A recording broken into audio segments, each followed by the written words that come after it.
It was the dead of night. I woke up in a sweat. I could feel beads of perspiration stinging my top lip.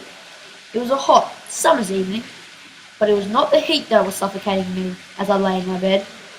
It was the darkness. A cat's sharp yowl cut through the eerie stillness. It unnerved me. I sat up in fear as the silence was suddenly broken by the creaking of a door. A feeling of dread crept over me, sending shivers up my spine. I felt as if something was watching over me. I rose to investigate the creaking door and glimpsed a flickering of a light in the living room. I walked over in trepidation, only to find the light broken. A wave of relief engulfed me. I noticed a dark, mysterious shadow. It ran across the hallway and disappeared.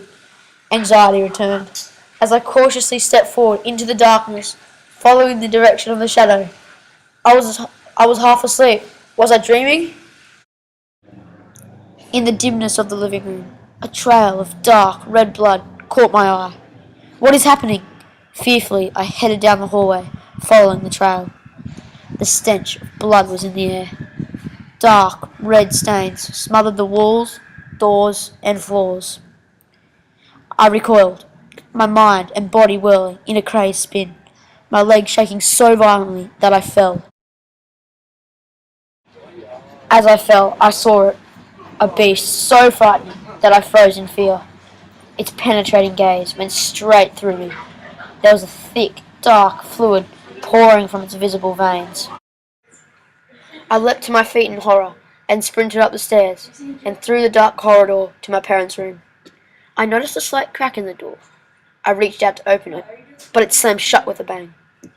I heard the click of a lock twisting, and I knew I couldn't get in. In desperation, I started banging at the door with my legs and fists, hoping it would give in.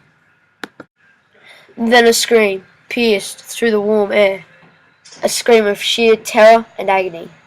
The beast-like creature roared so loud it shook the house and made the hairs on the back of my neck stand on end. The once locked door handle twisted slowly. I made the decision to creep into the cupboard near the door, only leaving a slight gap. The beast came bursting through the door and stopped right next to the cupboard, so close I could feel its stinking breath on my face through the gap in the door. My heart was beating so fast I thought it would burst out of my chest, if only I could keep quiet. The beast raised its head and sniffed the air, its blood-covered snout quivering. Inexplicably, it turned away from me, then staggered down the stairs, back towards the living room.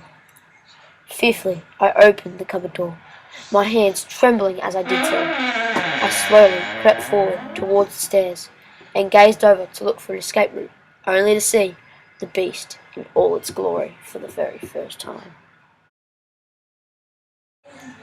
In the semi-darkness, I could make out a large, solidly built, half-human, half-bear figure holding a large knife and sharpening it on the bench top.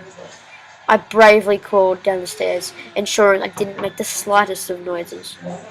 I waited, ever so patiently, for the beast to turn and face the other way. This was my chance. With my legs shaking and my arms trembling, I ran to the door, but to my terror, it was locked. The beast glanced furtively over its hairy, grotesque shoulder, and then started to head my way. I thought to myself, this is it is all over, and I threw my knife to defend my home, sweet home.